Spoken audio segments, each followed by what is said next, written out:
Hi everyone, here we will see the multi-quadrant operation of electrical drives. Multi-quadrant means 4 quadrant operation. So how it will work we will see. For considering of multi-quadrant operation of drives, it is useful to establish suitable conventions about the signs of torque, speed. The motor operates in two modes, motoring and braking. So it will four modes. So first motor operates in motoring and braking. So in electrical drives it will operate four mode operations. So that is a multi-quadrant operation.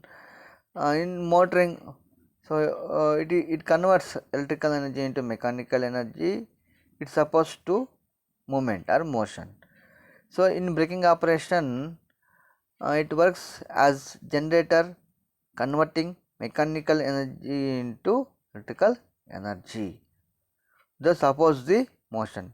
Mechanical energy into electrical energy, that is the braking operation. So oppose the motion. Motor can provide motoring and braking operations in forward and reverse directions. So the figure shows the torque speed quadrant for both forward and reverse motions. Power developed by motor is given by product of speed and torque. For motoring operations, power developed is positive, and braking operations power developed is negative. So here we can see the four quadrant operation of drive: forward motoring, forward braking, reverse motoring, reverse braking. So this is the torque speed characteristics. Forward motoring means movement, and forward braking, reverse motoring operations.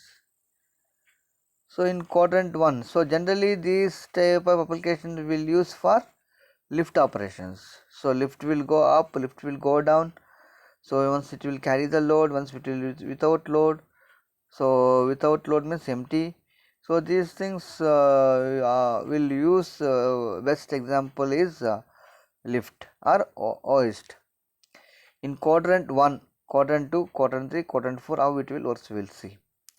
In quadrant 1, developed power is positive, and hence machine works as a motor supplying mechanical energy. Operation in quadrant 1 is therefore called forward motoring.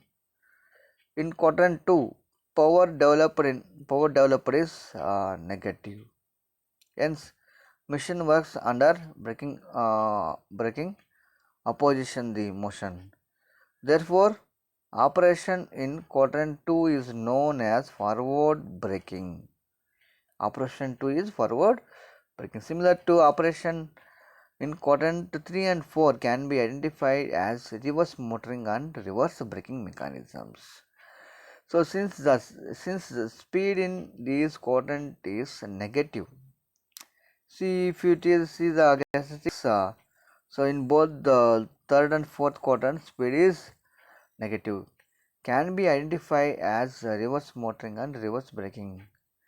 So in both the quadrant speed is negative. For better understanding of the above notations, let us consider operation of hoist. For quadrant hoist means lift operation, direction of motor and load torque characteristics. In first quadrant, so load carrying to upward, and second quadrant empty without load carrying to upward, and third quadrant empty is coming to the ground, that is downwards, and fourth quadrant load coming from top to bottom, that is downward direction.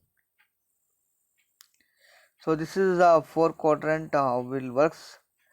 So four quadrant, four operations we have seen: forward motoring, forward braking, reverse motoring. So this is the use. Here steady state stability also one of the important factor for multi quadrant operations. So already these things we have discussed, right? Is four quadrant. Now we will go to the steady state stability. Equilibrium speed of motor load system can be obtained when the motor torque equals to the load torque. Electric drive system will operate in steady state at this speed, provides it is the speed of stable state equilibrium concept. Steady state stability has been developed to readily evaluate the stability of an equilibrium point from the steady state speed torque curves of the motor and load systems. So, in most of the electrical drives, the electrical time constant of the motor is negligible compared with the mechanical time constant. During transient conditions, electrical motor can be assumed to be in electrical equilibrium, implying that steady state speed torque curves are also applicable to the transient state operations. So here you see the equilibrium point A in this figure, torque, speed versus characteristics. Equilibrium point is A.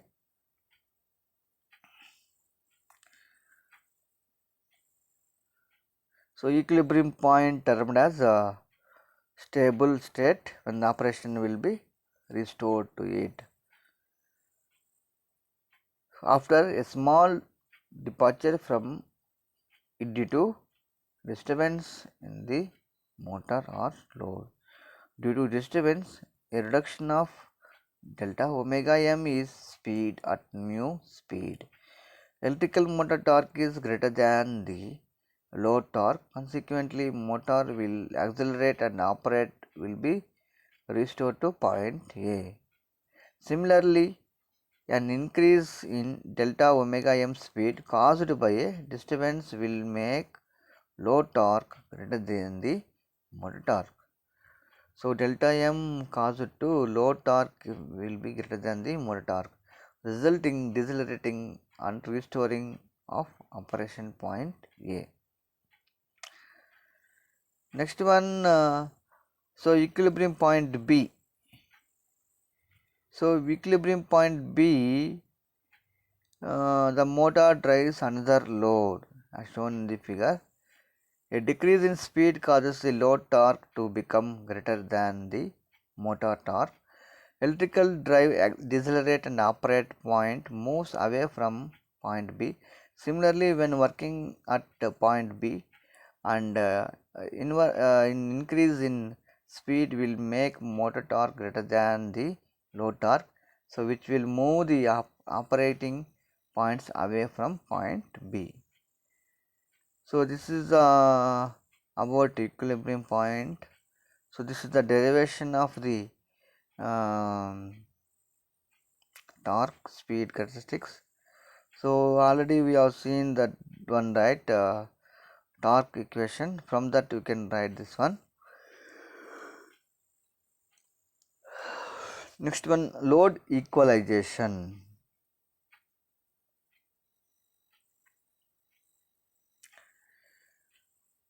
So the movement of the drive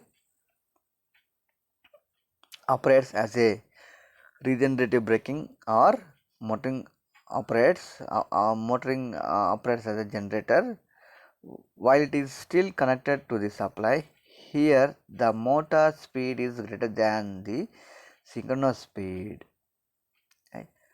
Mechanical energy is converted into electrical energy, part of which is returned to the supply and rest of the energy is lost as heat into the winding and bearing of electrical machines, pass smoothly from motoring region to generating region when over driven by the load.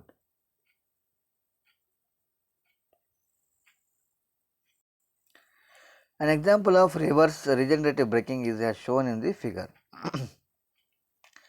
Motoring driving a trolley bus in the uphill and downhill directions.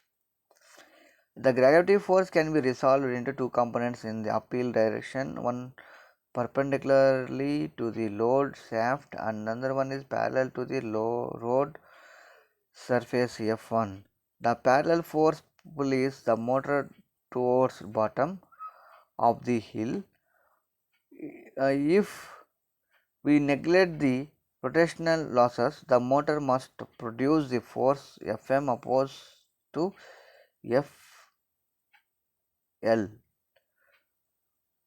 to move the bus in the uphill directions. So this is the operation of the uh, uh, drive, and this one is one of the uphill and up direction.